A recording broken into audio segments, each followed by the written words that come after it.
இந்த நாளில் ஆண்டவரே, இதோ எங்கள் மத்தியிலே கடந்து வந்திருக்கிறதானே ஆண்டவரே ஸ்தோத்திரம். மணமக்களுக்காக நாங்கள் ஜெபிக்கிறோம். ஆண்டவரே, தமது பிள்ளைகளுடைய திருமணத்தை இன்றைக்கு இந்த ஆலயத்திலே நடத்தும்படியாக என் ஆண்டவர் எங்களுடைய மாகாண தலைவர்களை இந்த இடத்திலே நீர் அழைத்து வந்தீர். அதற்காக நாங்கள் உங்களுக்கு நன்றி செலுத்துகிறோம். ஆண்டவரே, இந்த பரிசுத்த மெய் விவாக ஆராதனை நீர் ஆசீர்வதித்து தாரும். இங்கே வந்திருக்கிற ஒவ்வொருவரையும், ஒவ்வொரு மக்களையும் நீர் ஆசீர்வதியும். இந்த ஆராதனை உடைய கரத்திலே சமூகத்தில் ஒப்புக் கொடுக்கிறோம். இந்த ஆராதனை துவக்கம் முதல் முடிவு வரை உங்களுடைய கிருபைகளோடு கூட இருக்கும்படியால் எல்லாம் இயேசு கிறிஸ்துவின் நாமத்தில் தாழ்மையோடு ஜெபிக்கிறோம் நல்ல பிதாவே. ஆமென். ஆமென். Amen.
கொண்டால் பயபக்தியோடு கூடிய உங்கள் கற்புள்ள நடக்கையை அவர்கள் பார்த்து போதனையின்றி மனைவிகளின் நடக்கையினாலே ஆதாயப்படுத்திக் கொள்ளப்படுவார்கள். மயிரை பின்னி பொன் ஆபரணங்களை அணிந்து உயர்ந்த வஸ்திரங்களை உடுத்திக் கொள்ளுதலாகிய புறம்பான அலங்கரிப்பு உங்களுக்கு அலங்காரமாய் இராமல் அழியாத அலங்கரிப்பாய் இருக்கிற சாந்தமும் அமைதலும் உள்ள ஆவியாக்கிய இருதயத்தில் மறைந்திருக்கிற குணமே உங்களுக்கு அலங்காரமாய் இருக்க கடவது. அதுவே தேவனுடைய பார்வையில் விலையேற பெற்றது. இப்படியே பூர்வத்தில் தேவனிடத்தில் நம்பிக்கையாய் இருந்த பரிசுத்த ஸ்திரீகளும் தங்களுடைய புருஷர்களுக்கு கீழ்ப்படிந்து தங்களை அலங்கரித்தார்கள். அந்தபடியே சாராள் ஆபிரகாமை ஆண்டவன் என்று சொல்லி அவனுக்கு கீழ்ப்படிந்திருந்தாள். நீங்கள் நன்மை செய்து ஒரு ஆபத்துக்கும் பயப்படாதிருந்தீர்களானால் அவர்களுக்கு பிள்ளைகளாய் இருப்பீர்கள்.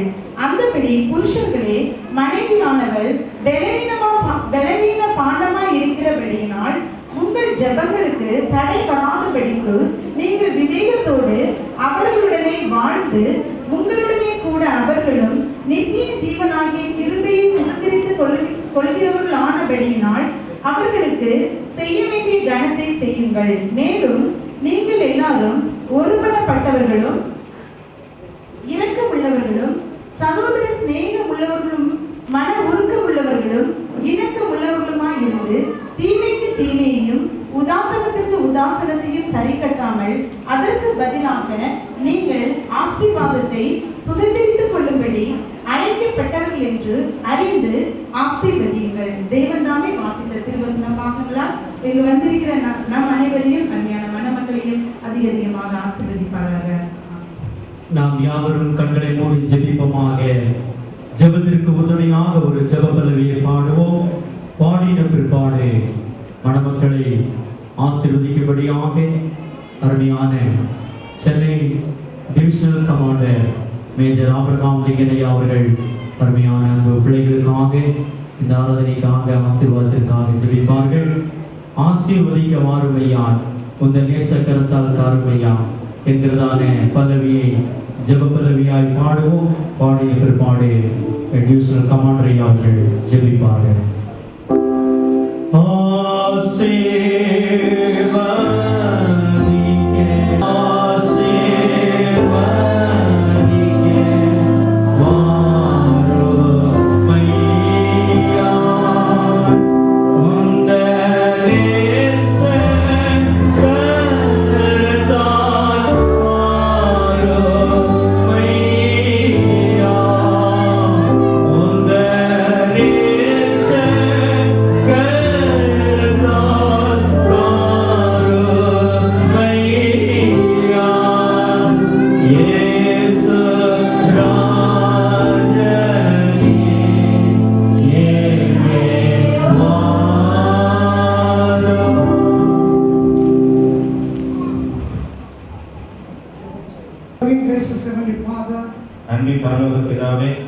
We thank you, Lord, for this wonderful time of prayer. இந்த ஜெப வேளைக்காக உமக்கு நாங்கள் நன்றி செலுத்துகிறோம். Lord, Heavenly Father, we invite you on this holy matrimony.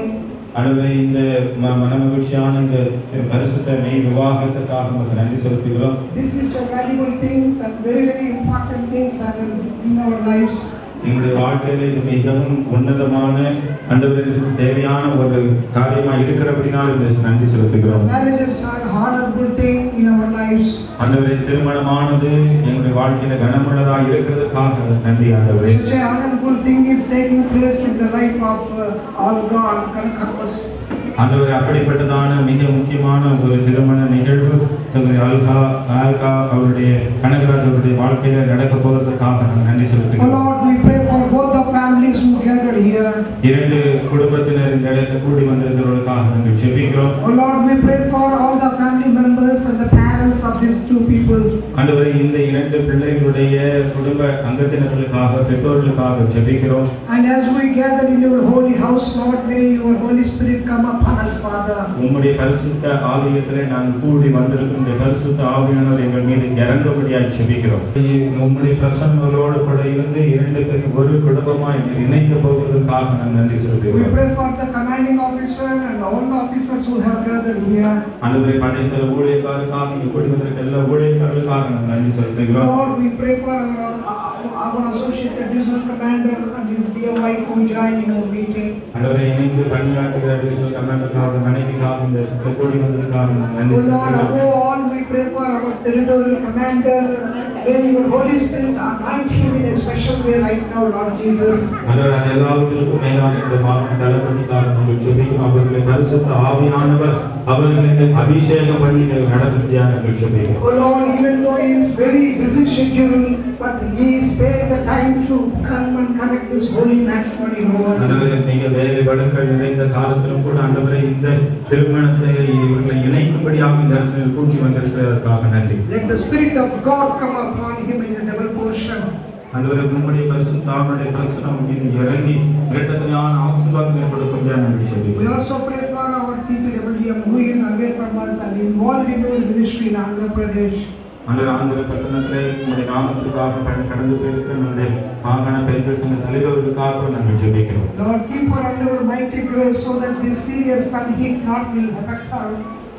ஆண்டவரே, அவர்கள் இந்த வல்லமை கரத்திலே நீர் பாதுகாத்து எதிர்மான பிரபஞ்சத்தின் போராட்டம் நடந்தாலும் பாதுகாத்துக் கொண்டு Father, we pray for this congregation now as we are going to celebrate this marriage function today, Lord. May you continue to bless us, Father. இந்த கூட்டத்தை கூட்டாண்மை நீர் ஆசீர்வதிக்கப்படும். இந்த பரிசுத்த விவாக ஆராதனையில் இந்த கிருபை இருந்து எங்களை தொடர்ந்து எங்களை ஆசீர்வதிக்க ஜெபிக்கிறேன். ஜெபிக்கிறேன் இயேசு நாமத்தில்.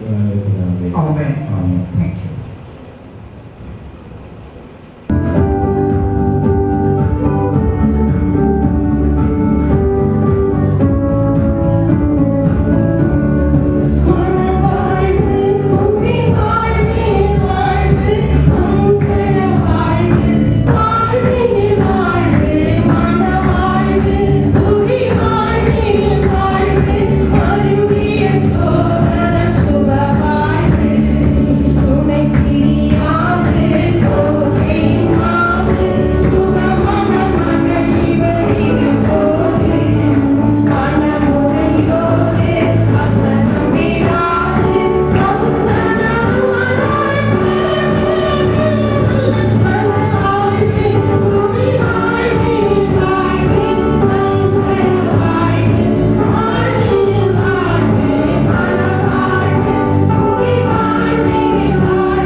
பிரியமான அன்பு திருச்சபையுடைய மற்றும் இந்த நாளிலே இங்கே கூடியிருக்கின்ற இரண்டு குடும்பத்தினரே, நண்பர்களே, விசுவாசிகளே, உங்கள் யாவருக்கும் இயேசு கிறிஸ்துவின் பரிசுத்த நாமத்தில் என்னுடைய வணக்கத்தையும் வாழ்த்துக்களையும் நான் தெரிவித்துக் கொள்கிறேன்.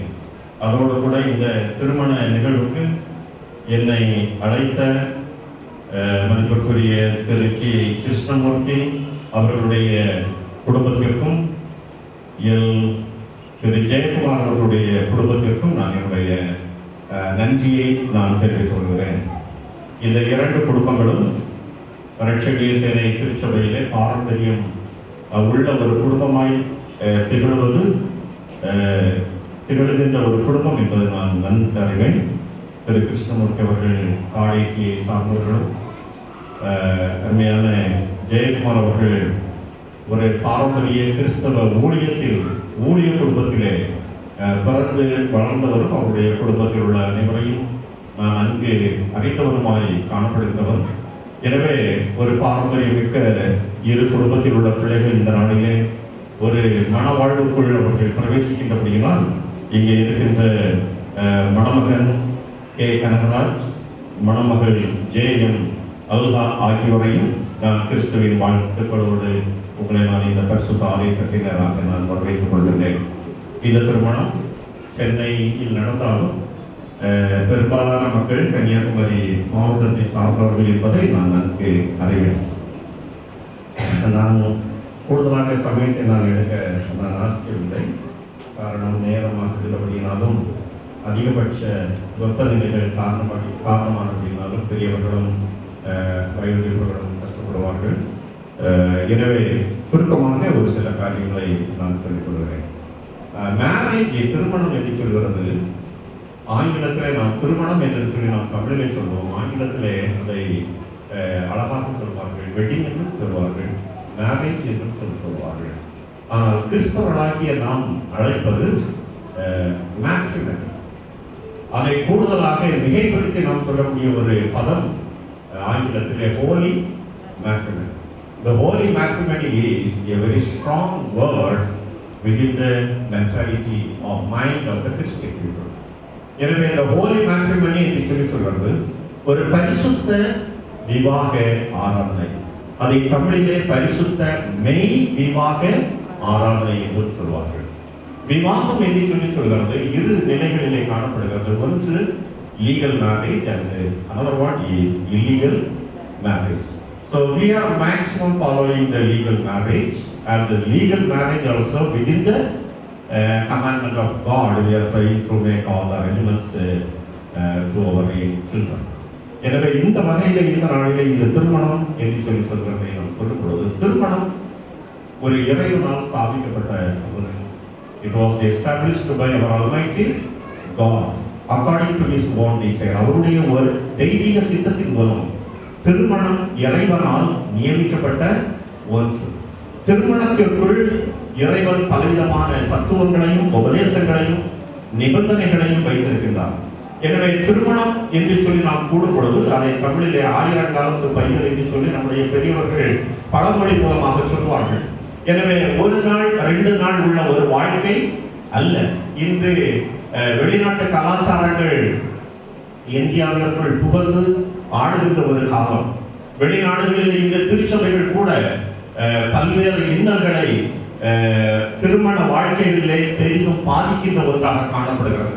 ஆனால் இன்றைய நாள் வரையிலும் நம்முடைய இந்திய பகுதிகளிலே நாம் திருமணத்தை வெகு கண்ணியமாக பரிசுத்தமாக நாம் அதை கொண்டாடி வருகிறோம். காரணம், திருமணம் இறைவனால் உருவாக்கப்பட்ட ஒன்று.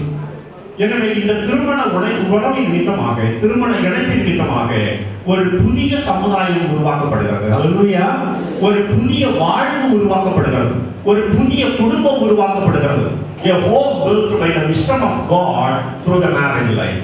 எனவே நாம் அவைகளை நாம் பார்க்கும் பொழுது இறைவன் கொடுத்த ஒரு ஞானத்தின் மூலமாக ஒரு புதிய குடும்ப கட்டமைப்பை இன்று நம்முடைய கண்களுக்கு முன்பே இருக்கின்ற அன்பு பிள்ளைகள் கனகராஜ்யம் அல்ஹா என்று சொல்கிற பிள்ளையும் அவர்கள் செய்ய இருக்கிறார்கள். எனவே நீங்கள் மனதிலாக்கக்கூடியவரை ஒரு திருமணம் என்று சொல்கிறது இறைவனுடைய திருச்சித்தத்தினால் அவரால் உருவாக்கப்பட்டதும் அவரால் அது நிபந்தனைக்கு உட்பட்டதுமாக காணப்படுகிறபடியினால் கிறிஸ்தவ திருச்சபைகளிலே நாம் சில வாக்கு பிரமாணங்களை உங்களுக்காக திருச்சபை பெரியவர்கள் வைத்திருக்கிறார்கள். புதிய டிரான்ஸ்லேஷன் பைபிள் வந்திருக்கிறது.